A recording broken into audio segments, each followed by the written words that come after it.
মানচিত্র অভিক্ষেপ map projection conical, azimuthal, zenithal, cylindrical.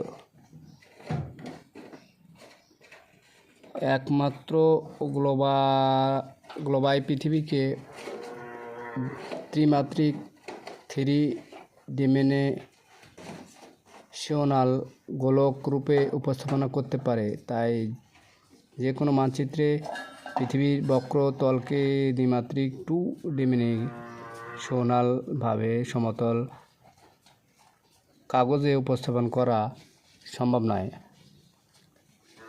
আকৃতিতে, আয়তনে বা অবস্থানে তৎসত্ত্বেও বৈজ্ঞানিক পদ্ধতি সমতল কাগজে পৃথিবীর বা উহার কোনো অংশের মানচিত্র অঙ্কন করা হয়।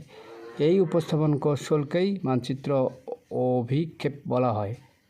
অভিক্ষেপের মাধ্যমে পৃথিবীর অক্ষাংশ, দ্রাঘিমাংশ রেখাগুলোকে সমতল কাগজে উপস্থাপনের পর মানচিত্র তৈরি করা হয়।